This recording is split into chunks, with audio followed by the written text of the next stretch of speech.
Zephaniah. Zephaniah, chapter 1. I am Zephaniah, the son of Cushai, the grandson of Gedaliah, the great-grandson of Amariah, and the great-great-grandson of Hezekiah. When Josiah, the son of Ammon, was king of Judah, the Lord gave me this message.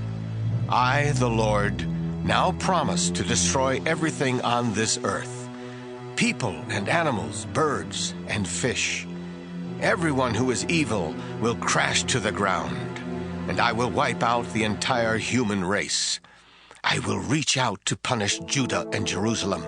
Nothing will remain of the god Baal.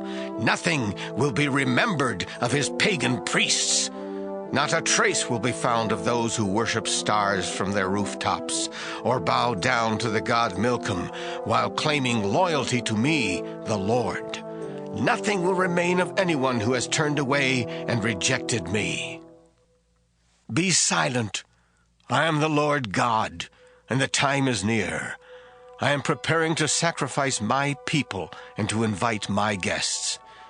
On that day, I will punish national leaders and sons of the king, along with all who follow foreign customs. I will punish worshippers of pagan gods and cruel palace officials who abuse their power. I, the Lord, promise that on that day noisy crying will be heard from Fishgate, Newtown, and Upper Hills. Everyone in Lower Hollow will mourn loudly, because merchants and money changers will be wiped out. I'll search Jerusalem with lamps and punish those people who sit there unworried while thinking, the Lord won't do anything good or bad. Their possessions will be taken, their homes left in ruins. They won't get to live in the houses they build or drink wine from the grapes in their own vineyards. The great day of the Lord is coming soon. Very soon. On that terrible day, fearsome shouts of warriors will be heard everywhere. It will be a time of anger, of trouble and torment, of disaster and destruction, of darkness and despair, of storm clouds and shadows, of trumpet calls and battle cries against fortified cities and mighty fortresses. The Lord warns everyone who has sinned against him. I'll strike you blind. Then your blood and your insides will gush out like vomit. Not even your silver or gold can save you on that day when I, the Lord, am angry.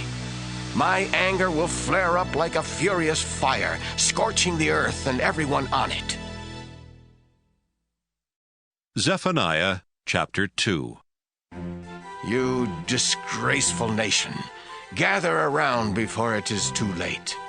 The Lord has set a time when his fierce anger will strike like a storm and sweep you away.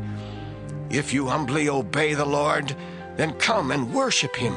If you do right and are humble, perhaps you will be safe on that day when the Lord turns loose his anger. Gaza and Ashkelon will be deserted and left in ruins. Ashdod will be emptied in broad daylight, and Ekron uprooted. To you people of Philistia who live along the coast, the Lord has this to say. I am now your enemy, and I'll wipe you out. Your sea coast will be changed into pasture land and sheep pens. The Lord God hasn't forgotten those survivors of Judah, and he will help them. His people will take your land to use for pasture. And when evening comes, they will rest in houses at Ashkelon. The Lord all-powerful, the God of Israel, said, I've heard Moab and Ammon insult my people and threaten their nation. And so, I swear by my very life that Moab and Ammon will end up like Sodom and Gomorrah, covered with thorn bushes and salt pits forever. Then my people who survive will take their land. This is how Moab and Ammon will at last be repaid for their pride, and for sneering at the nation that belongs to me, the Lord all-powerful. I will fiercely attack. Then every god on this earth will shrink to nothing, and everyone of every nation will bow down to me right where they are. People of Ethiopia, the sword of the Lord will slaughter you. The Lord will reach to the north to crush Assyria and overthrow Nineveh. Herds of wild animals will live in its rubble. All kinds of desert owls will perch on its stones and hoot in the windows. Noisy ravens will be heard inside its buildings, stripped bare of cedar. This is the glorious city that felt secure and said, I am the only one. Now it's merely ruins, a home for wild animals. Every passerby simply sneers and makes vulgar signs. Zephaniah chapter 3. Too bad for that disgusting, corrupt, and lawless city. Forever rebellious and rejecting correction, Jerusalem refuses to trust or obey the Lord God. Its officials are roaring lions, its judges are wolves. In the evening they attack, by morning nothing is left. Jerusalem's prophets are proud and not to be trusted. The priests have disgraced the place of worship and abused God's law. All who do evil are shameless, but the Lord does right and is always fair.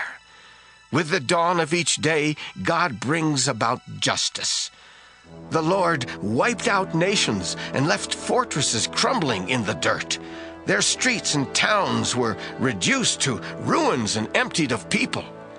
God felt certain that Jerusalem would learn to respect and obey him. Then he would hold back from punishing the city and not wipe it out.